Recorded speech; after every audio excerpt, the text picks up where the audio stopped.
How's everybody doing? Day 2. Anybody do anything fun last night?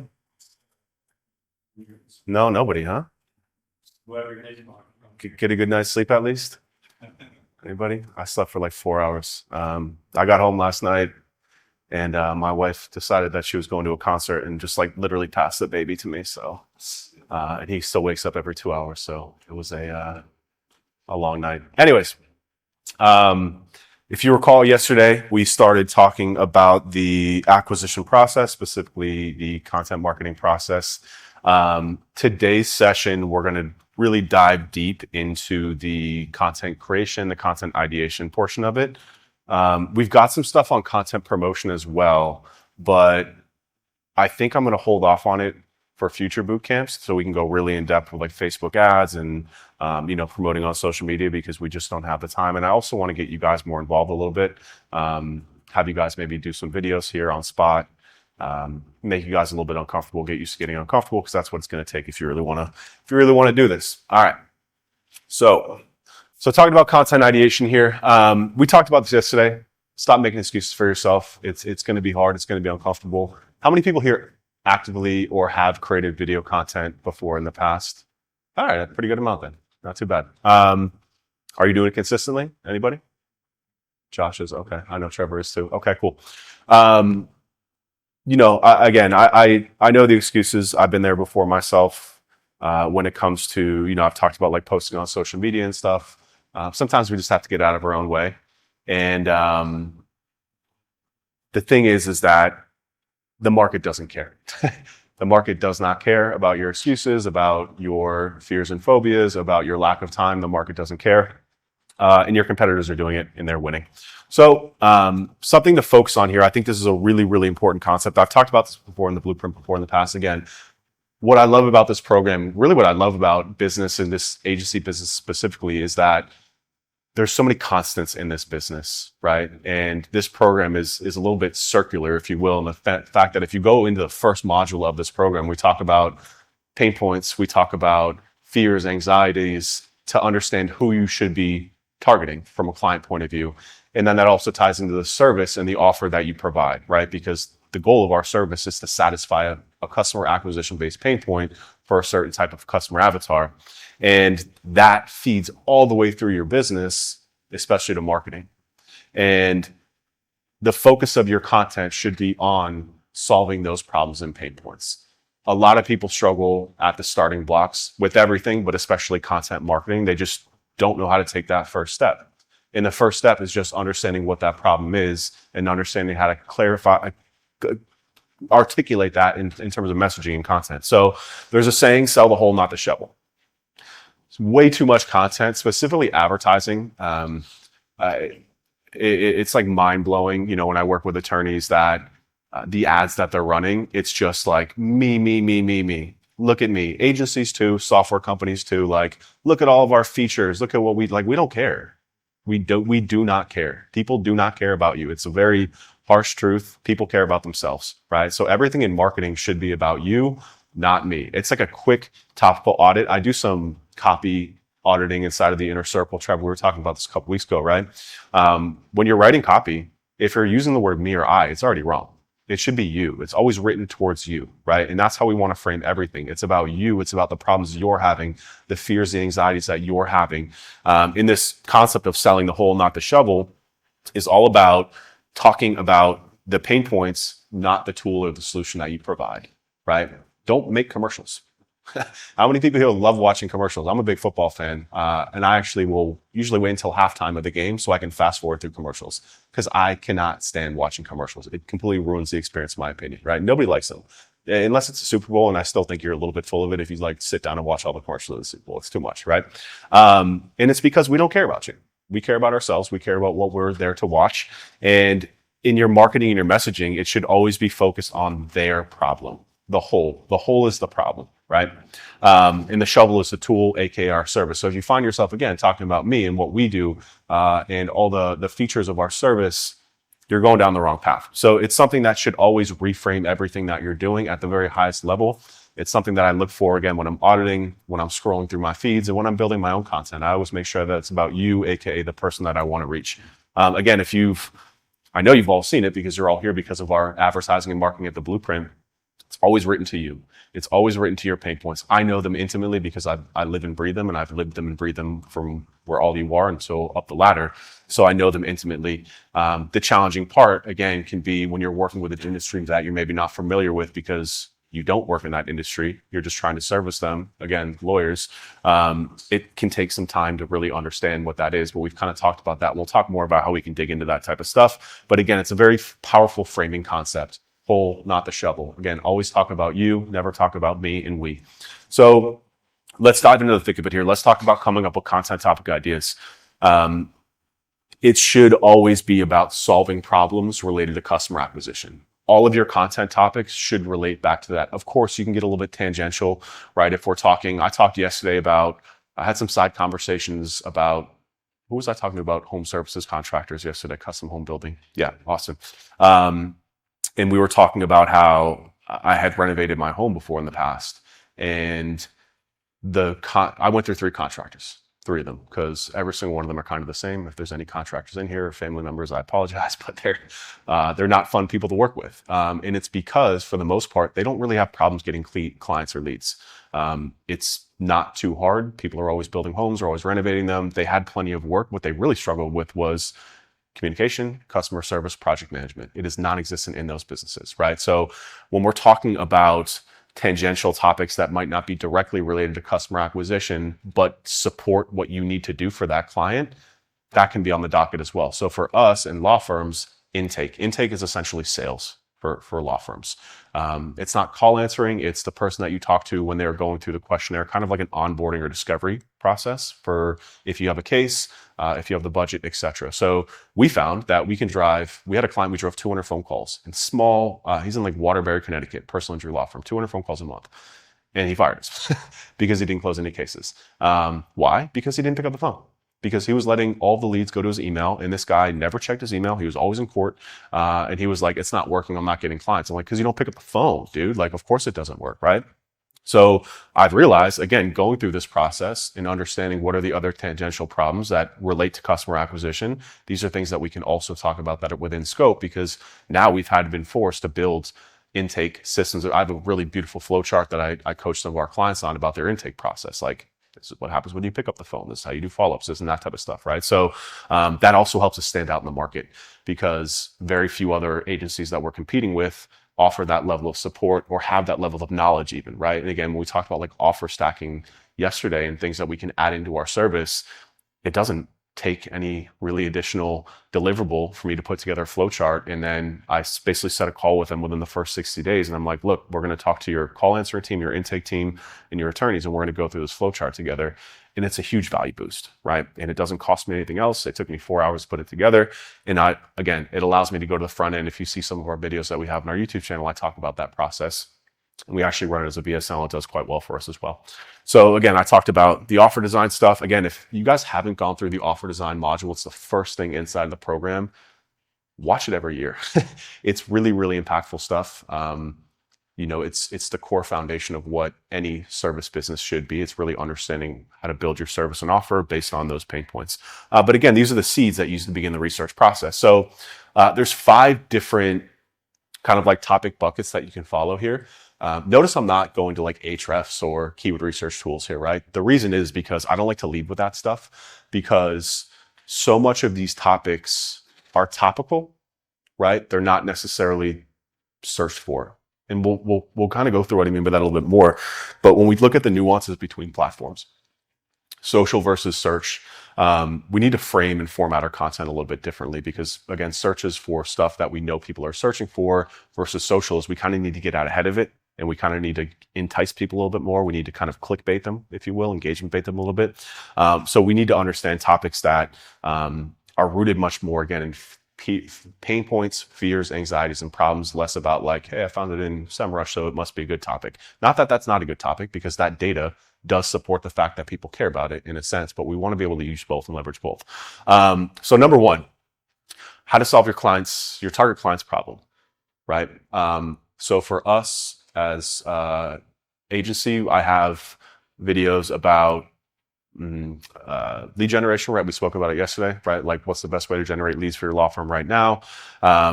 You should have a video about that. Like, that's your core video. This can become your core VSL. This can you slap on your website, a core blog post on the website, but you definitely need a piece of content around this.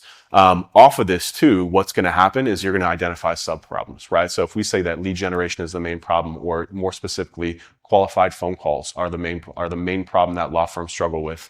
What are the sub problems that map to that? And I'm going to show you from the offer design stuff how we can literally map out these sub pillars.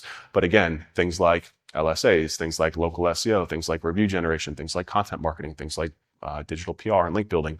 All these things become sub problems that we can then drill into for more content. So it starts again at the top, the biggest problem, and then we trickle down. This ensures that we're always able to relate back to what the main problem is, and we're always staying on topic for what we're doing. So useful templates to solve problems too. Blueprint has crushed it with this for whatever reason. Marketers go crazy for templates. You guys love them. Data Studio templates, spreadsheets. I don't know what it is. Y'all love them though. We get like $1 opt-in off of Facebook whenever we run some sort of template offer. So templates can be very helpful. You just have to, again, be very mindful of the template that you're going to create for your target audience. What I mean by that is that most of you are not going to be working with marketers. If you're working with home services or lawyers, most of these people don't want to do it themselves. So if you get them like a keyword research template, it's probably not going to be very valuable to them, right? You're probably just going to get marketers. So something that, again, that we've done is we've said, okay, instead of giving away more of our service templates, we're looking at more of like the onboarding the intake process templates, intake questionnaires. We know that that is something that a lawyer would be interested in, specifically a lawyer, not so much a marketer or somebody else that just wants to steal what we're doing. Client case studies, how we helped X do Y, how we helped Jamie Casino Law get 400 more phone calls this month. These tend to do very well. I do have a note about this because I get asked a lot about, hey, I'm going into a new vertical. I don't have any case studies. I don't have any testimonials. How can I sell anything here? I almost want to remove this from here because in my opinion, case studies are probably the most overrated marketing asset on the planet. Everyone thinks that you need I don't know, some people say it all the time. I don't know if Neil Patel or something talked about it, but you need 3 case studies in order to go into a vertical and have success. We've been roughly working with lawyers for 2 years. I've sent probably 300 proposals. I have never not one time been asked for a case study. I've never not one time been asked for a reference. I've never not one time been asked for other lawyers that we've done this for. They're not really on our website either. I just put up a results page in the past 4 months because if you know what their problem is, if you address their problem, if you put together a proper analysis and a proper solution and pitch for them, they're not going to ask because they know that you can solve the problem. The whole point of a case study is for what? It's social proof. It's to answer the question, can you solve my problem? So if you take care of that problem by doing a good analysis and doing a good pitch, they're not going to ask you for it. And these also don't really attract as many people as you'd think, unless it's a big name brand. If I worked with Morgan & Morgan, yeah, of course, I would have a Morgan & Morgan case study tattooed across my forehead. But we don't. We work with mostly law firms that nobody knows who they are, unless you're in that local market. So it doesn't really hold any weight, right? It's the same thing with you guys. If I put together a bunch of case studies, from agencies that have helped grown here, how much would it really impact you, right? Versus if you just watched a video and you saw the back end of our program and you saw some information that you were like, damn, this is actually pretty good, right? The point is that you don't need it. But that being said, it is still a pretty good piece of content if you can do something with it, especially if you know how to build a good case study. Next up is high-level, interesting roundups. These are at the very top of the funnel, right? And this is kind of after you've gone through this, 5 CRMs that all lawyers should consider, something like that. So let's dive into this much deeper here. So if you guys have been through the offer design stuff, again, first module side of the program, this little chart here will look familiar for you. This is how I teach you how to build your service, right? It starts on the left-hand side with the biggest pain point that your client has. Hopefully you're starting to feel this consistency, problems, pain points, anxieties. That's what it's all about. What's the biggest problem that lawyers have? They don't sign enough cases. Seems very simple. It is pretty simple, but it's a very big problem that they struggle with that I know 90% of law firms are going to resonate with, and it's going to get them to stop scrolling if I have some information that I'm putting in front of them. So over there on the right side then, this is our solution for that. We offer a blended search program for law firms, LSAs, PPC, SEO, local SEO. So each one of those pillars inside of that then is how we take them from problem to solution.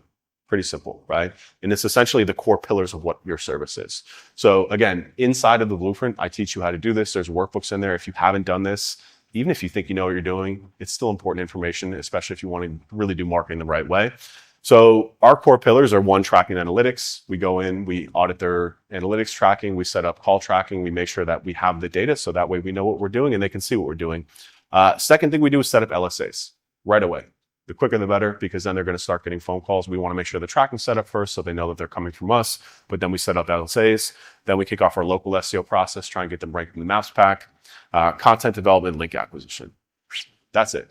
10 grand a month for that, right? Now, of course, these are grossly oversimplified. We know that if you unpack local SEO, it's a whole universe. We know if you unpack content development, it's a whole universe, and et cetera, right? But you see how these things roll up into these very simple pillars. Now, when you look at this, and now if we frame this through the point of view of marketing, now we've got plenty of things that we can start to think about talking about, right? So again, you can see how we're starting with the problem, but we're still attacking our solution within that. So let's just go through each of those 5 things that I talked about in the previous slide, and let me give you some examples here. So number 1, how to solve your client's problem. That's not supposed to say macro, not micro, by the way. It's a macro problem that they're having. What's the macro problem? They're not signing enough cases, right? So what do I recommend for a piece of content? Your law firm's lead generation is failing. Here's why, right? If a lawyer sees that when they're on YouTube, if they see an ad for that, if they're searching for lead generation strategies, they see that, it's probably going to be of pretty interest to them, right? Now, obviously, you need to be able to build that into a good piece of content. We're going to talk about how to do that.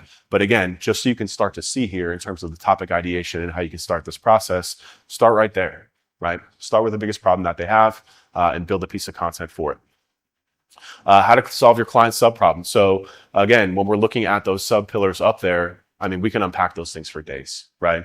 LSAs in itself, we've built like 10 different videos off of just LSAs, because LSAs, if you've ever done them before, you know that there's all sorts of problems with them, right? They stop running. You can't get them to show up. A competitor has a bunch of fake reviews. Like, all these things are what lawyers are asking me about on sales calls, so I know that. And also from running them for our clients, I know what these things are as well. So very simple, how to set up LSAs for your law firm. It can be as simple as that. Yes. Yeah, it's a good question. So that, again, frame this in the sense of all these topics should be like an 8 to 12 minute video, right? We don't want to go like 4 hours into these videos, because you could, right? Like I could build an entire training program off of that one topic. And that can be the hardest part, is distilling that down into 8 to 12 minutes and understanding what you should be covering, what you should be talking about without overloading them, especially with a lot of these people that we're all marketers, so we care about marketing, but these people don't care about marketing, man. They don't want to sit through a freaking master class on it. It's just too much for them. So if you were to look at that video for us, and I'm going to break down the framework for how to build this, so you'll see that. But the first minute is framing the problem, right? Framing the problem, setting the problem, and really like making them feel the problem. And I'll break that down for you, but it's getting more expensive to generate leads. The cost per clicks are going up. There's more competition out there. So I'm really setting that problem in there and reiterating why that they're here watching that. And then the rest of that is just pitching them a solution that works. And that's what we call our blended search program, right? So if you're doing SEO, if you're doing local SEO, if you're doing whatever it is that you're doing, even if it's a singular thing, you're just presenting them the solution, right? And it's a very topical kind of overall format of it. You don't have to like go too in depth, because you'd have to be mindful of it, but you just want to summarize what the solution is and then offer a call to action. Again, I'm going to show you exactly how to build this. But you want to, when it comes to all type of content, to a mistake that I've made a lot in the past is getting too off topic in a sense, or getting too, I don't know what the right word is, but like the more focused that your content is, the better it's going to perform. People have very attention living span. They don't want to sit through a ton of information, especially if you're all over the place. Like, the more focused you can keep it, the better. So number 3 up here, useful templates to solve problems, personal injury, law firm intake questions, templates. These are all literally, if you go on our website, our YouTube channel, you'll see all these exact same topics. Next one up, client case studies, except for this one, howhamptonlobby.morgan & Morgan. Again, I put Morgan & Morgan in there. Do you guys know what Morgan & Morgan is? Yeah. Just drive down 95, you'll see a million billboards for them. We don't do a ton of case studies, mainly because a lot of our lawyers, I mean, if you've worked with lawyers, or a lot of clients too, they don't really want their name and face out there, it. They think people are going to like, I don't know, steal the strategy or something. But that's just an example of it. And then high level roundups, nine reasons your law firm's not ranking in Google Maps, right? So does this make sense? You guys clear in this? Okay. Again, we're gonna dive deeper into all this stuff, but what I want you to feel is that this stuff should start to flow pretty easily for you, right? You guys are doing this stuff every single day. Sometimes you just need a little bit of a framework to start ideating this stuff. All right, so continue on coming up with content ideas. There's ideate and validate, right? So if we break this down a little bit further, again, one, start with problems, brainstorm a list of problems that you know they're experiencing. I have like a template I'm going to give you guys here, but I work in two things. I work with a notepad, right? To me, it's the easiest. I just get my ideas out the quickest. So I work with a notepad and then Notion too, and I'll kind of break you down how I use Notion a little bit. And the more experience that you get with this, the easier that it gets. But you just start with the problems, list them out, right? Again, if you know your vertical at all, and if you don't, then all these problems can kind of similarly apply. Just start with the fact that like whoever you want to work with needs more customers. That's it, right? You'll understand the nuances, right? Like I talked about with intake for lawyers, or like project management and customer service for home services. You'll learn those nuances the deeper that you get, the more leads that you get, the more sales conversations that you have, and the more content that you build. Because again, when you start building this content, you're going to start paying attention to other people's content and some competitors. You're going to get some ideas from all those different things. So these ideas they'll start to snowball and flow more naturally. For me, again, I've been doing this for a very long time, but I don't really go through this process anymore. When I come up with content, I literally have like a notepad with like 4 different things that I want to talk about. And then I just walk into the studio and write some notes and I film it. Like, again, I've been doing this for a very long time. But we'll talk about ways that you can bridge that gap. One second, let me just get through this and I'll get to you. 2, drill into pillars. So again, explore those pillars in more detail, the sub problems that they're having. 3, type into their type of interest. What type of content will catch and hold their attention? How can you know this? YouTube is a great place for that. TikTok's a great place for it. Instagram's not as good of a place for it, but social platforms are usually better for that because that's where topically focused content is going to be versus search focused content, because we all know that search is pretty biased, right? Some websites are getting a lot more traffic and attention. So don't lean too heavily on Google and keywords because it's a very undemocratic system. A very small amount of websites generally control the results, and they don't always provide the best information, as we know. So social media is much better for that, in my opinion. And then add them to your content workbook or whatever that you're using for that. And then how to validate them. So after you've got these, now you can start the validation process using Google. ChatGPT is another good one. I wouldn't recommend going to ChatGPT and asking these things. But what I like to use ChatGPT for is research, right? Understanding things that I don't really know about. So you can take these topics and put them in there and just be like, hey, like, tell me more about this, right? Give me 5 different ideas that are similar to this. So you can use ChatGPT to really start to scale this stuff out. After that, pop them into Ahrefs or SEMrush. This is where you can start to get keyword ideas and start to validate it, right? Keyword research is data, right? It's data that's validating that there's some sort of demand for these different topics and searches. And don't feel underwhelmed if there's no search volume for it, right? Again, like, especially when you're in a niche and then you're in a sub niche, like I've been doing a lot. We want to target family lawyers. Divorce is something, unfortunately, that is very lucrative for family lawyers and very lucrative for agencies because of the economics of the acquisitions process for them. It's not as expensive as personal injury law, but man, divorces are expensive in this country. So there's a lot of value to that divorce lawyer for it. So we've been targeting a lot more content specifically targeted towards divorce lawyers. And there's not really any search volume when I would dump these things in. But when I put them on YouTube and then I run them on Facebook with ads, they generate leads for us, right? So don't rely too much on search data because you're going to end up with some very generic topics that are very top of the funnel, very head keyword, if you will, that just drive a lot of search volume. Again, not that it's bad, it's data. That data validates that there is search for it.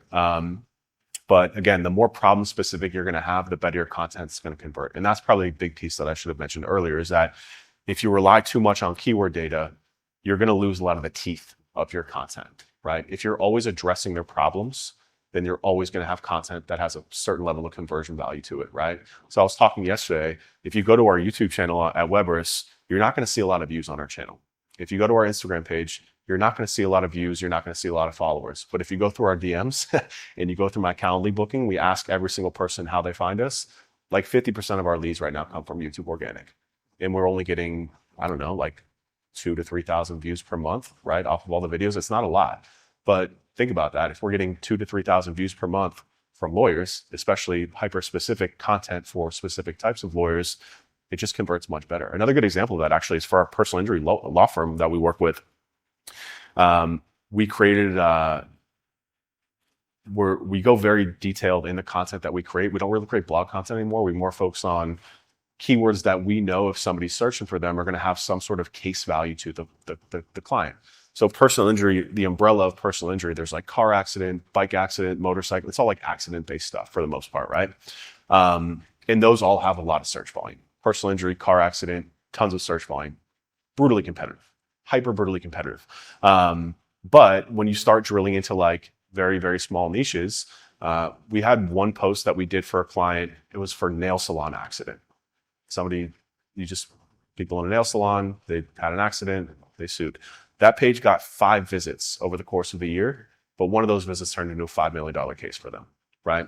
So it's very, very similar to what we're doing here. Because that content is so hyper-specific, that page took us 20 minutes to write, right? Like not a lot of effort. It's kind of that same mindset here, right? Like don't chase keyword volume, chase intent. It's kind of the lesson there, right? Research on YouTube. I told you this before, like YouTube is where I spend too much of my time. I find myself even watching YouTube on my TV now, addicted to some YouTube stuff that I watch a lot of, but man, you learn a lot. And again, like the way that human brains work is that when you pay attention to stuff and you start focusing on stuff, you're going to start noticing stuff. It's kind of like that saying, it's like, if I don't drive a Jeep, but like if you drive a Jeep, like you see everyone driving a Jeep, right? It's the same thing when you start going through this process. When you're now on YouTube and you're watching videos of, I don't know, like Mr. Beast or something, right? You're going to be like, damn, his YouTube thumbnails are fire, dude. Like, and like his titles, like I understand why his titles like are getting clicks, and I understand like how he hooks people in with his attention, right? So you start to pay attention to these things and you start to apply that to your stuff as well. And when you're taking that level of marketing and that level of human psychology and applying it to these small niches where nobody else is doing it, it becomes very explosive. And it works very well. And pay attention on social media. Again, I said, TikTok is probably the only scrolling type of social platform that I use, because I just think the content there is 1,000 million times better than what you see on Instagram. You learn a lot. You learn a lot about what people want to see. You learn a lot about what gets people to stop, to get people to engage. You just got to pay attention, right? And I'm hoping that this will start to trigger some things in your brain that will start to have you looking at things for other sorts of marketing, human psychology value, not just pure entertainment value. Go ahead. I know you had a question. I was just curious. You said something around the lines of useful templates to solve problems. Are these templates that you're providing to your prospects, or were you just kind of looking at it from a different angle and after the fact that you're providing it? Yeah, it's a good question. So it's templates that we would use within our service, actually, and we'll just provide that to them for free. One, we know that they're probably not going to use it themselves, and two, they have a lot more kind of viral. Like I said, people just love free stuff, man. They love templates. They work really well in blog post format, but also with ads, right? You put it behind a landing page. A show of hands of people here who have probably opted in for one of our templates here, Blueprint, right? Like probably everybody here. They do very well. Again, I think with all this too, some people get too worried that they're giving away too much. You're never going to give away too much. Even here in the marketing community, I mean this with no sign of disrespect, but like people pay a lot of money to join this program and they never use it. They never use it. Like 30% of people that pay us here go through the material. It's like mind blowing, right? So for free stuff, there's even less teeth on it, right? So keep in mind that you can give away your most valuable asset and very few people are actually going to use it. Like you can give away like your entire local SEO SOP, everything like that. They're probably not going to use it. And if they do, so be it. They probably weren't going to pay for it anyways. So when we're talking about clients and like done for you work, a lot of the times what we're doing here is we're providing so much information and value, and it's so overwhelming to them that they're just like, I'm just going to hire Ryan to do it. Like I clearly know what he knows what he's talking about. This document is amazing. let me just have a conversation with them. And that, again, that's the role of marketing, right? Like the role of marketing is to provide opportunities. Like when I talk to Jan about our ads all the time, I'm like, we need more views because just get me more opportunities. Like that's the role of marketing. Just get people excited to get on a phone call with you and show up. That's it. And then that's all sales from there. And we'll talk about that another day, obviously. Yeah. Okay. When you're creating content, and you're going after multiple sub niches, would you just basically duplicate the video for those sub niches? So like number 2, how to set up LSAs for your divorce law firm, for your PI law firm. You basically just repeating the same thing. Just You definitely can. So I would start broad. So like I said, I'll always start broad, like start with a macro problem right there, drill in the micro, and then you can keep on flip. I mean, you can flip the macro problem at the personal injury level, which we've done, at the family law injury, that we've done. And that content's not going to be exactly the same because there's nuances, right? It's also how you learn about the nuances between different things, right? Is by going through this process. So yeah, I mean, absolutely. Like if you're like, dude, LSAs are popping for us right now, like this is an offer that we want to get out there, then you just copy and paste that essentially for all the different, and you can see how that can multiply the volume of content that you do as well, and these, especially when it comes to like the organic promotion, like these algorithms are going to automatically serve it to the right audience just based on who you're targeting it for. The only challenge that you can run into too is just lack of volume. Law in itself is not the highest viewed thing on social media. HVAC, whatever it is that you're working with, probably going to be the same type of thing. So there is a balance that you're going to want to strike. That's why you always want to start macro and then kind of work your way down. But yeah, I mean, that's a very valid strategy. Very valid. Yeah. Question is how to use ChatGPT to validate topics. Yeah. So it's not for keyword research because ChatGPT does not do a good job of pulling keyword research data. It's really more for research process, right? And just additional idea generation. And that's kind of the beautiful thing about ChatGPT. It's a conversation, so I don't have like a set of prompts that I can give you because everything I talk to it is different every single time that I talk to it. And it's like talking to a person in a sense, so I wouldn't use it for keyword research. I don't know if you can. I think I've used it sometimes before in the past for keyword research, and it will give you like keyword ideas. They tend to be a little bit generic though. But I use it more for conversational research for something that I'm not sure about, if that makes sense. Yeah. So the question is basically understanding intent-based keyword versus volume-based keywords. That comes from much more experience and having conversations. That's why sales is so important. If you don't do the sales yourself, make sure you're having regular conversations or at least reviewing, sales calls with prospects, because they are going to tell you so much about. I mean, if I'm being completely honest, like 90% of what I've learned about the legal industry is from talking to lawyers, right? From having sales calls and going through that process and just asking them, like, what's your biggest problem? Like, and the overwhelming amount of feedback that I get about like bad agencies, like the service is not working, or even like if they're ranking, them not getting phone calls, like this is all feedback that I literally push directly into the business and directly into the content marketing as well. I mean, I move it very quickly to the front end of marketing, but we also push it into our service. Like the whole reason why we offer LSAs and paid search is because attorneys are like, yeah, SEO takes too long, or it doesn't work, And I'm like, I can't really build a business on the back of a service that my target audience doesn't believe in anymore. They do and they don't, if that makes sense. Sales conversations are incredibly important. So if you're not talking directly to prospects, whoever is talking to them, make sure you're recording those calls. You can set up like Firefly's note taker on it too. So it's like an AI note taker that will summarize the call for you so you can see it, And if they're following like a call script, right? If they're asking them like, hey, what's your biggest problem? What's your current results? What's your expectation for results? You're going to get a very clean summary of what your target audience feels and cares about the most.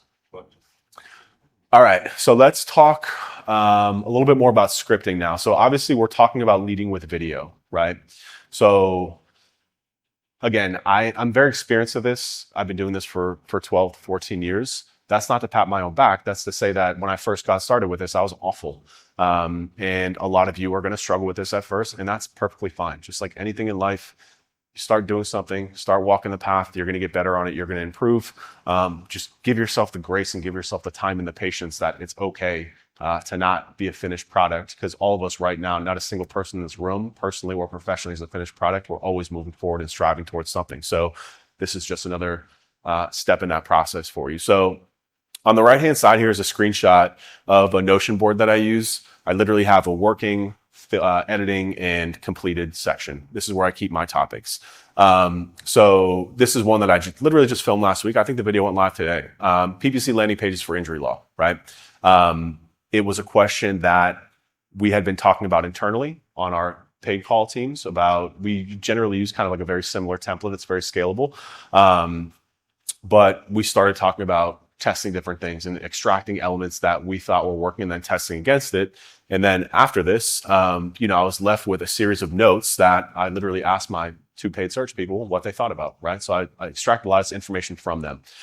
If you don't have a team, it's fine. You can do it yourself. But if you do have a team, again, they're a resource also for you to get a lot of information. So I just put bullet points. So if you think about this is like a roundup style post, right? Like a creative 6 PPC errors you're making. I literally think that's the name of the video that we posted today.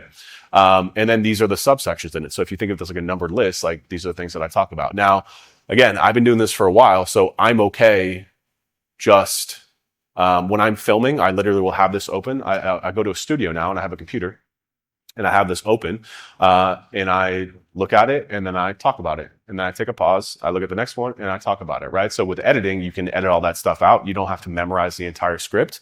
But, I understand that you're probably not going to be here at that point, and that's fine. Again, I suggest scripting it out, right? So scripting it out, this is where ChatGPT can actually be very helpful, right? Do not ever go to ChatGPT and be like, I need a video on why PPC landing pages don't work. Don't do that, right? What you want to do is you want to give it hyper-specific prompts. So you would ask ChatGPT, why is mobile so important for, paid traffic, PPC landing pages, right? And it's going to give you a little bit of a format, and then you can say, write this for me as a video script so I can give it, and then you can give it a length, right? So you can literally write out these scripts. That's what I would suggest if you're not comfortable on camera, if you need time. And then you can use teleprompter apps. I use them all the time on my phone. I have a teleprompter app. Whenever you see me recording a cell phone video, I'm literally reading off of a teleprompter script. It's super easy. You can put them on your desktop computer as well. Just be mindful that you're reading something and, watch the video back and be honest with yourself and do it again. It's going to take time. It's going to take practice. But again, the more that you do this stuff, the easier that it's going to get. Now, that's for like talking head style videos. I'm going to give you some formats in a second, but if you have a co-host, same thing, right? Like that can be much easier if you have a business partner. If you don't have a business partner, maybe use a staff or employee and you can have that person interview you, right? So like you provide them these questions. It's usually much easier for a human to, when you're asked a question directly, to answer it because it comes more from a stream of consciousness. Or, you're surrounded by other marketers here, like make a network, start a podcast, you know what I mean? Like, it's one of the good things about being here is that you guys can work together on a lot of this stuff. And it's, again, like it's not necessarily a sense of competition to do that. So there's a bunch of different options for how you can do this and kind of overcome and beat back that I'm not great on camera, blah, blah, all these different things. So again, the more you do this, the better that it will get. But I do suggest scripting them out at first. So I like to start topic, right? Like I showed you on the previous slide, and then I'll bullet point underneath it. If you need more, then again, you can either write it out yourself or use ChatGPT to help you out. So this is very important. This is the content formula. So this is something that every single piece of content can follow this exact same formula. Keep it simple. Extremely, extremely simple. Again, I'm trying to simplify this as much as possible, but this is the exact same formula that I use when I film an ad, when I write a LinkedIn post, when I film a long video, when I do a webinar, even this type of presentation, right? Like we're talking about lead generation right now. That's a problem that you guys have, right? Lead generation is a problem, right? I didn't say I'm going to give you a marketing system. I said we're doing a boot camp about lead generation because I know it's a problem that you have, right? So overall macro problem. And then within that problem, right, every single piece of content, every single presentation, literally everything can follow this format. It's a 4-part process. Number one is you hook with the problem, right? So the first 10 to 15 seconds of every piece of content that you create, whether it's a LinkedIn post, the first sentence, whether it's a blog post, the opening paragraph, if it's a video, the first 15 seconds, if it's a short video, the first 3 seconds, right? If it's a YouTube ad, it's literally the first 3 seconds. You have to hook people. The hook is the most important part of getting people because then you get them to watch more. Every single video algorithm on the planet right now, whether it's Instagram, TikTok, YouTube, is all based on watch time. That is the most important ranking factor on those platforms. If you can get people to watch more of your videos, it's going to show to more people, and your channel is going to grow in perpetuity. Again, whether that's Instagram, YouTube, everything. So the hook is the first part of that process. I call it like dangling the carrot, right? So hooking with their problem is hooking and getting their attention is the most important thing. Then I like to agitate it. This kind of like sets the hook, right? So if you've ever gone fishing before, you hook a fish and then you got to set the hook by pulling it, right? The agitation basically reiterates the problem, right? With a lot more intensity. And the better that you get at this, the more kind of a pain in the ass you can be a little bit, if that makes sense, right? You know, if you're comfortable, you're going to get a lot of negative comments online. Don't look at them, just delete them. Trust me, it's better for your mental health. I get a lot of them. But this agitation part, and I'm going to give you some examples here, is how you can really set that hook. And, you know, emotion is a good thing, right? Even if it's negative emotion towards you, it's a good thing because they're probably going to watch more. I don't want to say I condone it per se because we're business owners here. We're not, you know, content creators that are going to sell our soul for more views in a sense. But if you were to ask any content creator right now, they would be like, yeah, I play a persona online because it pisses people off and that drives more views, right? Probably make the case for the president-elect right now that that's what he did, you know?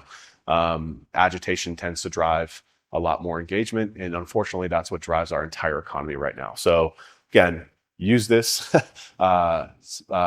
with care, right? Don't let it take over your whole personality. But these are tools in your toolbox. Human psychology is a very powerful thing. And then you're going to present your solution, right? So you're going to build your case. It's like you're an attorney, right? This is where you provide your solution. And again, I'll give you examples of this. This is going to be like the meat of it. And then you just close with a simple call to action, right? Whether that's subscribe for more, whether that's book a call, depends on the video or the piece of content, the blog post that you're creating. So now let's break this down for different types of videos, because again, this simple format can be used for a LinkedIn post. It can be used for a YouTube short. It can be used for a webinar. It can be used for everything. The main type of content that I'm pushing you to create, again, is that 8 to 12 minute video. I call it a VSL, but really just a good piece of content that tackles a very specific problem that you can go in depth with. So the biggest thing here is going to be the elongated solution part right here, right? Because if it's an 8 to 12 minute video, we're going to focus mostly on providing them some solution that they came for, especially if we're driving people from paid traffic, right? We want to make sure that we're delivering on all of that attention grabbing that we're doing during the ads, right? Again, you've seen a lot of my videos before. Providing value and answering the problem with your solution is important. Do not skimp on this. This is your chance to beat your chest and show that you are an expert and authority. This is your chance to sell yourself without being like, I'm the best in the world at what I do, but I'm going to show you I'm the best because I'm going to show you exactly how I can solve your problem and how I've done it for other people like yourself, right? So let's break this down some more. So again, if we take this first topic, right, this macro problem topic, if we say, let's talk about how we can solve their main problem. Your law firm's lead generation is failing. Here's why. Let's break it down through this hook, agitate, solution, call to action framework. So if we're going to hook with a problem, here's some example hooks that I came up with this morning off the top of my head, right? Hooking with a problem. It's extremely difficult for law firms to generate leads right now, right? Simple, not over the top, but what does it do? One, it qualifies them. Who's this for? Law firms. How do you know? Because it says it in the first 5 words, right? Two, it sinks the problem in generating leads, right? It's difficult for law firms to generate leads right now. Very, very simple, not overcomplicated. You see a lot of kind of like old school marketers who will do like, like attention lawyers, right? Stuff like that. I don't like to go that basic, but it works because you're qualifying the person and then you just got to make sure that you're stating the problem underneath it. But when I write hooks, I think it's very, very important to do at least 2, but if not 3 things when you get very good. Again, one is qualifying. Again, especially when we're talking about running ads or even organic content. Like, how is LinkedIn supposed to know that you want lawyers to see this if you don't tell LinkedIn in the first sentence that it's for lawyers, right? So as you get good at writing this stuff, and this is for videos too, right? If you watch my YouTube videos, like I open with a hook just like this. It's very, very important to set that hook with the audience qualifying and then the problem. And then 3, if you're really, really good, you can pique interest. It's called opening a loop, right? In the copywriting world, where we open a loop, which piques curiosity, that gets them to click more, that gets them to watch more. That's pretty advanced stuff. But if you just start with a 2 out of the 3, qualifying, set the problem, state the problem, you're going to be fine, right? So another one, most law firms won't survive 2025. So you can see how that kind of opens up a loop there, right? It's addressing the fact that they're business is probably struggling. It's qualified for law firms. And again, it's opening a loop to be like, okay, like, tell me why, you know? And then another one that we use, if you're a law firm spending at least $10,000 a month and not getting 10 new cases, you're literally setting your money on fire, right? So again, qualifies, you know who it's for, you know what the problem is, and we're opening a loop, right? We're creating a little bit of controversy in that opening statement. Again, use this with care because not everyone loves it, but it is what it is. It's going to make you money. So next up is agitating the problem. So agitating the problem is we're basically supporting that opening claim by just providing some more supporting information. There's more law firms popping up every corner. Real estate's limited. The cost of marketing advertises through the roof, and it's not going down. The top percent of what law firms control the market. They're willing to outspend you in order to drown you out, right? So you can see, again, we're supporting that. We're kind of drawing them in closer. We're relating to their problems and feelings. Things that I know that they're feeling because they've told me, and because these ads work really well for us. So I know. So that's problem agitation.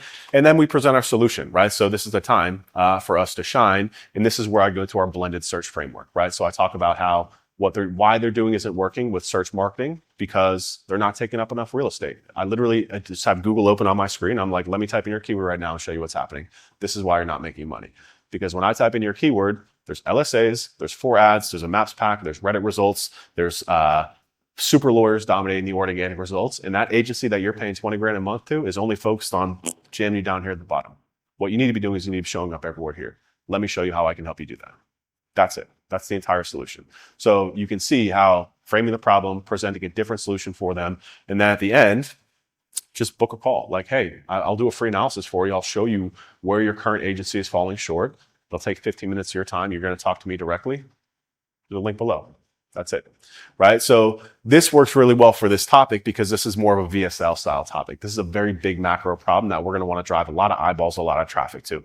What if we did one that's a little bit more basic? How to set up LSAs for your law firm. Pretty simple how-to style video, right? Let's look at this one. So again, we're going to hook with a problem. Your law firm's paying too much for leads. There's a simple solution to drop your costs overnight. Same thing. We're hooking them with who they are and the problem that they're having, still rooted in the same core problem. Lead generation, too much cost, right? Most agencies are lying to you. You don't need to pay for LSAs because you can do them yourself, right? And then just show exactly how to set up LSAs. Super easy, super basic stuff. And then you can see I switched the call to action at the end. We'll do your LSAs for free, book a call, right? Now, again, let's say we're doing this as a short video, or let's say we're doing this as a LinkedIn post, right? All we're going to do is we're not going to go into insane detail here. We can just make this a quick numbered bullet point list, right? Like here's 10 things that you can do real quick to get your LSAs working, right? But if we're doing a more of a VSL style video, we're probably going to want to open up our desktop and show them exactly how to set them up, all these different things, show them how to track. We just want to expand on that solution. Does that make sense? We're starting to get this not too complicated, right? You've seen this happening before. Perfect. All right. Okay, so I've got an action plan for you guys. I think I'll have you do this during lunch. Again, there's a template inside of here.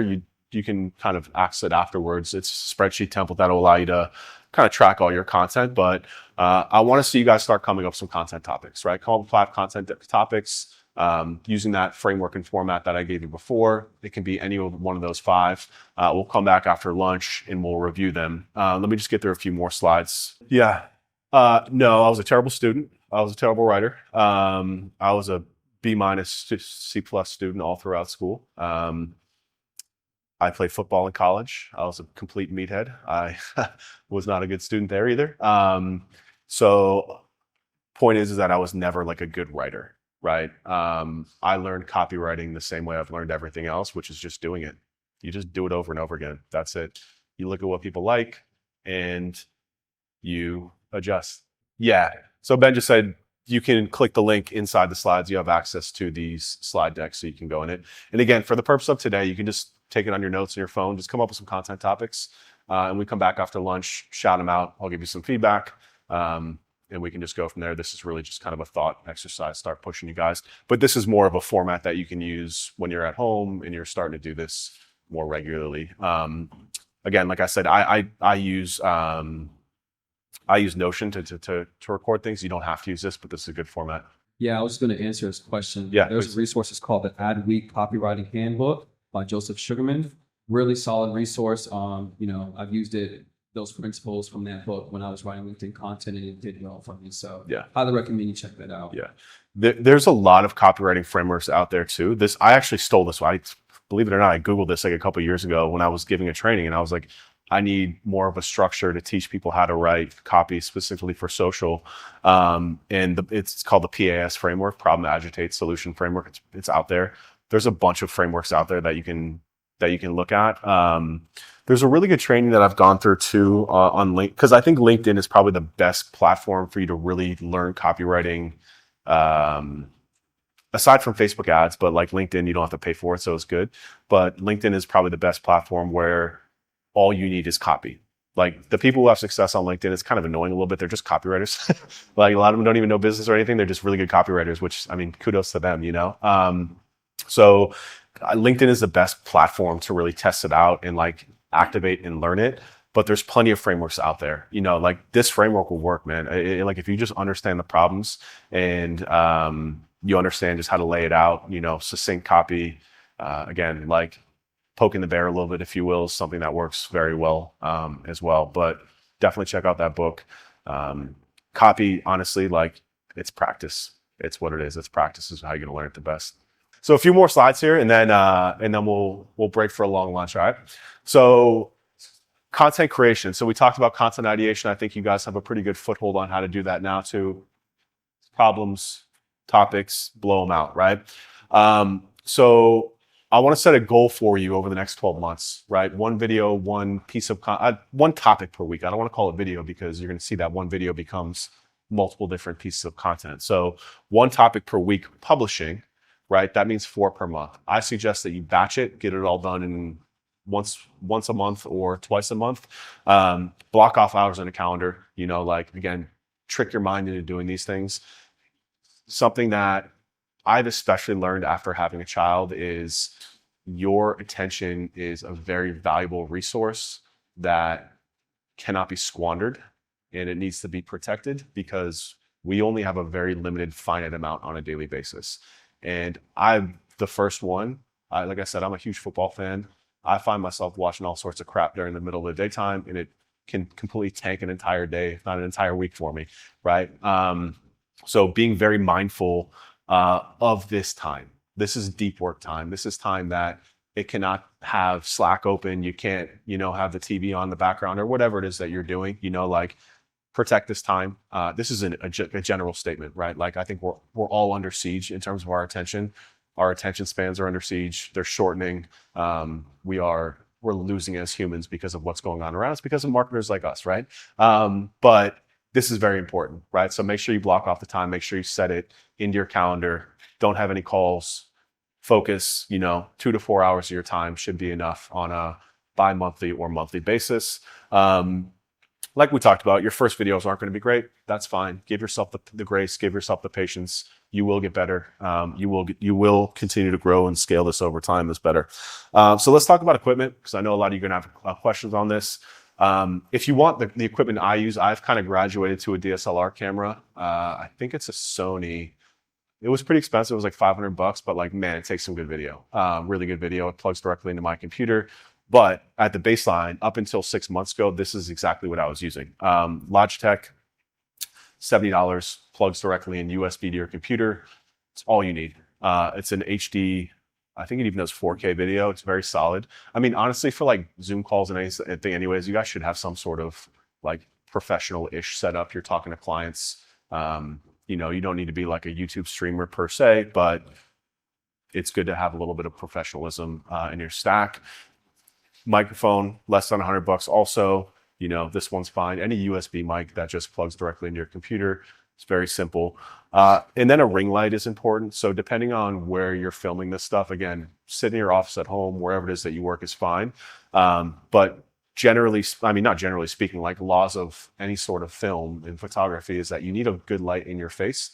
If it's the light, like if you have a window, like you can probably see like my face is probably getting washed out in this light here. But when I face it, it looks much better, right? So, you know, you always want to have a light in your face. If you have a strong light behind you, you might want to try and dim it or strengthen the light in front of you in order to have a crisper, cleaner looking video. You know, I want to say too, like, don't overthink this, because your videos don't have to look like they're filmed in a professional studio, but you should have like a baseline of what you're using, because if you're just kind of using your standard MacBook camera, it can be a little bit grainy, and if you want to start chopping that up onto shorts, what happens is that it goes vertical and it zooms in and it really pixelates you and it looks very, very cheap. And if you have a bad microphone, everybody on the internet's going to tell you about it. Trust me. And again, when you start to get like very, very, very surgical with this stuff, like a soft light behind you works very well too. When you have a strong light, soft light behind you, and over time, you can upgrade your equipment, but this is all you need for $150, give or take, right? This is more than enough to do the job for what you need. I like to use Riverside to actually film in. What I like about Riverside is that you can bring other people in for interviews if you have a podcast host, or you can just film it yourself. I know that picture looks stupid, right? Or you can just film it yourself. So this is where I film all my content now inside of Riverside. I'm not sure what we pay, but it is a paid platform. But it's a good platform. You can also stream through it too. It's just kind of a good place to just film all your content through. Okay, so there's, very generally speaking, 3 different types of videos in terms of formats that you can create. So one is just a talking head. This is kind of like my core video that you've seen a million times, me in my office. That's using the exact setup that I just showed you before. You can also see the lights behind me and stuff too. That's kind of like an advanced thing that I started picking up over time. It just makes the video look a little bit better. With a co-host, again, this is filmed through Riverside. This is Caesar. He's a partner at the agency. This format is really good if the talking head stuff, I'm not going to lie, can take some time, right? Because you're going to think a little bit too much at first. You might not hit all your talking points. That's why scripting can be important, or at least if you are going to do talking head videos, like keep in mind again that it's going to be edited. So it doesn't have to be one full stream of consciousness. Like take your time getting through it. A lot of my videos, it's a 20-minute video, but it gets chopped down to 8 minutes because I'm stopping to gather myself, right? I'll say my thought, I'll stop, I'll look at my notes, I'll gather my thoughts, maybe I'll pull something up on my computer, and then I'll start again, right? So you can take your time to get through it because it's going to get edited, right? With a co-host, though, it's better because you have that more stream of consciousness when you're talking, right? Again, when somebody asks you a question, it's much easier for you to come up with an answer as opposed to having to think through it. When you start thinking too much, it can be a little bit difficult. And then industry interviews. Again, I talked about this yesterday. Chris Dreyer does it. A lot of people do this. This is a very easy format. I think it got overused for a while in a lot of spaces where it's like authority jacking, right? Like you listen to a lot of these podcasts where like they got 500 episodes and they're bringing in people that have nothing to say at that point anymore, So I think you want to be very, very strategic with who you bring in to come on. Again, or, it might be difficult if you're working in the garage door industry because, how many of these people are really going to be media savvy and have a ton to say. So you can use it as a networking tool too, right? It's also just more content, more fodder, more relevancy that you're going to build into your business. So these are 3 formats that I use all the time. It allows me to scale content, allows me to create more content. Another format here too is if you did like live webinars, right? That's what we do at Blueprint a lot. We'll then use that for content. That's a little bit easier when you have an audience or a business that's built into that section. Question? So yeah, just curious. The industry interviews, right? Are you mostly, interviewing clients, or are these people you're just randomly reaching out to, who are either like prospects or you don't have any sort of business relation with? They just have maybe a platform, or if even they have a platform, you just accept for it. Yeah, very good question. I am extremely particular with who I bring on these. I've only done 7 of these so far over the course of like 8 months, and it's because I don't want to bring in somebody that has nothing to say. I don't bring in clients because I guess I could, but I just don't. I'm like very specifically targeting lawyers that have a certain level of marketing cachet that I can drill into because I'm looking at it to topically focus it too. So like this one here, this guy has a channel that has 300,000 followers on YouTube. And so I brought him on, I interviewed him about the type of videos he's creating. We had a really good conversation. I learned a lot from him, actually. I had a really good conversation about YouTube marketing organically for lawyers and like the videos and the cadence and the pace and what they should do with all this different stuff, right? So I sought him out. I found him and I sought him out. I have Trigana who helps me out. She basically provides me like once a month with like a list of people that she finds on like Instagram or TikTok. So I give her like a criteria.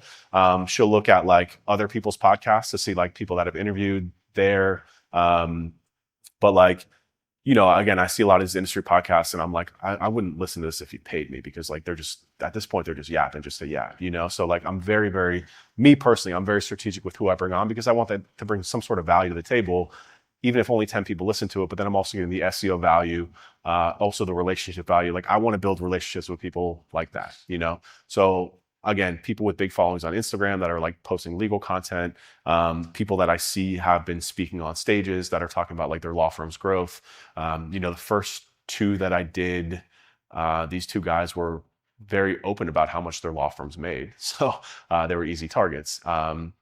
First three guys, actually, they all did over like 8 million a year in revenue. So I just brought them on and talked to them. It's all about acquisition strategy too, you know? So like I'm focusing these conversations also around what they're doing for marketing. So it's like them also supporting my own thesis about like LSAs and Google Maps. That was kind of, that came unintentionally, which is great. And I have a lot of clips now of like a lot of these lawyers being like, yeah, like Google Maps Pack crushes it for us. We have 14 locations and it drives like 80% of our leads. You know, I would literally stop. I was like, hey, editor, clip that for me.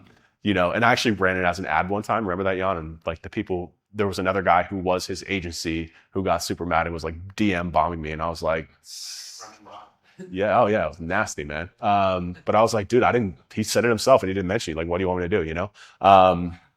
But we kept running anyways, because, you know, whatever. So yeah, so I'm very thoughtful with who I bring on, because I'm also protective over my time. I don't want to get on like an hour-long conversation with someone where I'm just like, oh God, get me off of this thing, you know? So like I use them very selfishly to learn from them. I learn them to like network with them, to tap into their network. Because one thing is for sure, people have egos. And like, if you stroke someone's ego, you know, if you're like, man, you're so interesting, do you want to come on and like talk to my audience? They're like, oh my God, of course I do, you know? So it's a very symbiotic relationship. Plus they're getting a really good link from our website. We have like a DA70 website too, you know? So, you know, kind of like, we don't have just to be honest, like we don't have a huge success rate reaching out to these people. It's like 50% success rate. But you know, I have a very targeted list of these people that I'm trying to bring on, and I'm usually kind of grabbing them from places I've seen them before. So all this stuff kind of snowballs, right? Again, like I said, just like when understanding content, pay attention. You're going to see people, you're going to see opportunities, you know, make sure you're paying attention to these opportunities. Because again, especially when you get into some niches, like I'm kind of lucky in legal, because like there's big legal conference. There's a lot of interest from other lawyers in, just like here, there's a lot of interest in agency growth and agency business from other agency people, right? Same thing in legal, but that's not the case in every industry, you know? But like med spas, there are, I know, like, you know, there's anytime that you see like a conference happening, like, you know, there's a lot of interest and engagement around that topic. So there's definitely opportunities to interview people. You know, if they're speaking on stages in front of a lot of people, there's an opportunity to give them a virtual stage as well. So let's quickly go into the last few slides here before we break on content editing. So this is just notes that you can provide. We already talked about this. Hire an editor. Don't try and do it yourself. It's going to burn out your time. We pay around $200 per long, 40 per short. So on long video editing, number one, make sure they clean up the video, right? You're going to have ums or long pauses. These are things that you need to tell this video editor ahead of time. We use offshore people, you know, English isn't their first language. It takes time to train them. You know, it takes time to coach them up, be patient with them. It's going to usually takes 90 days to really get somebody trained up. But the cost arbitrage of trying to use somebody in the US is worth it over time, you know, because I've got quoted from US people for like $2,000 for my YouTube videos. I'm like, you are literally insane. Not happening. So make sure that they're adding in like relevant B-roll and text overlays when you're emphasizing important points. This is something I've really had to coach our video editors on. You know, like they'll throw in B-roll randomly when I'm like hitting a big point. I'm like, no, don't cut away from me when I'm saying an important point with random B-roll, right? So B-roll should be used to support things and to make the video more engaging, right? Again, all these concepts of trying to get people to watch longer, B-roll is important. That if you don't know what B-roll is, it's basically just cutting to another video that's not you, right? Like they can get stock footage and stuff like that.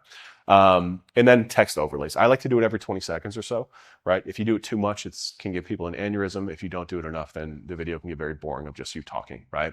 But also when you're filming your videos too, this is why it's good to have like a screen share too. So you're filming a talking head video, you've also got a screen share that you can then use as kind of B-roll and cut-ups in there as well, right?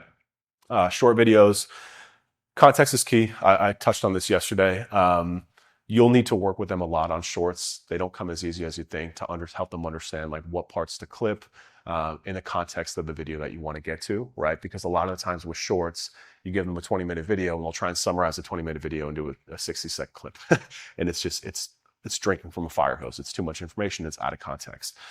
So again, as you get much more strategic, I've actually heard Gary Vee talk about this, where he like literally uses conferences now. I've seen him do it. It's funny. He'll like look into a camera and like deliver like a 30-second thing that I know he's going to use as like a short clip, right? So like he's very strategic with how he plans his content and his talks now, so they can grab those shorts from his talk, right? Again, that's very advanced stuff, pie in the sky stuff. But as you get better with this stuff, you start thinking about how you can pull shorts out of this and you can structure information. So we go back to that PPC landing page one, right? That's a good example where it's like each one of those is bulleted into 6 different points. Instead of just having them rapid fire through those 6 different things, you can strategically pull out one of those points and make it make sense in a short. So short videos should be focused more on clickbait and engagement baiting than keywords. Yeah. For your editing process, like I use a platform for my Yep. with my videos. Do you like what platform do you use to kind of go back and forth and get feedback and stuff? Slack.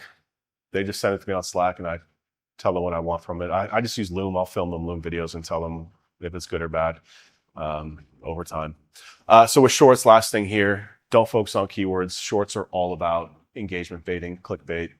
So again, opening that loop, so like a good example of one that's done really well for us is like the title of the short is Lawyers Are Bad at Marketing, right? Instead of like how to generate leads, it's Lawyers Are Bad at Marketing, right? It's going to incite some sort of emotion inside of them. And then hopefully they watch the video like, okay, he's not that big of an asshole, Content writing, again, hire a writer. Don't burn your time. If you're providing them a video, then you should be able to get it done at a very effective cost. Make sure to SEO your content. Pretty obvious talking to a world full of SEOs, but again, there's a difference between clickbait, engagement baiting content that you're putting on YouTube. Not everything on YouTube is going to target keywords, but when you put it on your website, it should 100% always target keywords. So more of the how-tos, how to set up LSAs. So like, for example, on YouTube, it could be like LSAs don't work for lawyers, right? Much more like they know it's about LSAs, they know it's for lawyers, but it's opening a loop in that title. But on the website, you could take the same video and say how to set up LSAs for law firms. You see what I'm saying? Because that's much more what they're searching for. We got a question from online. Yep.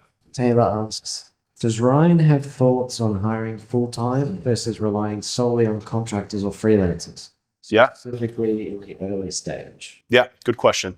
There's probably about 20 or so people that support our agency. I think there's 8 of them that I would call like full-time core people. Now, some of those, if we're talking about contract versus W-2, only 4 of them are actual W-2 employees because those are the ones that are local in the States. So 25% of our labor force is full-time W-2. Now, we live in a different market today, right? Like we live in a different type of economy. 20 years ago, that would be unheard of. The IRS would probably be all over me. But because my opinion, it doesn't matter where you're born, it matters what you can do. I want to work with the best people no matter what. I mean, I'm actually the only person here right now that's American, right? Ben's like nobody else here on our team back here, right? So I think it's really important that you take advantage of the system that the world is running on now, especially in this country, which is people have no issue being paid on a contract basis. And a lot of people prefer that because, call it what it is, this country is very expensive and they're probably going to have to work in multiple places to make the income to live the life that they want, right? So that's actually a good thing as a business. A lot of agency owners can be very stubborn about that or be like, oh, you're working for other people. I don't care as long as you're doing what needs to be done. And that's how I wanted to be paid too when I first got started. So I think when you're first getting started, it's a very, very powerful tool to leverage different payment options for people. And I always break it down in different categories, right? There's outsourcing, there's offshoring, there's like insourcing, and then there's like full-time hires. And within full-time hires, there's W-2 and contractor, right? 1099. I kind of group those into the same one. It's just however they want to be paid. And honestly, it's better to 1099 them for a lot of reasons, but you might not be able to get away with it depending on the size of your business. But outsourcing is taking one function and completely pushing it to another business, right? So Umair is in here, right? Umair runs a company that helps agencies run blueprint systems and processes. If we were to give him something, that would be outsourcing, because we're giving it to him, his team. They're basically taking over everything. They're not showing up to team calls. We're basically saying, here's a chunk of work, here's content. We don't want to do it. You handle it. That's outsourcing.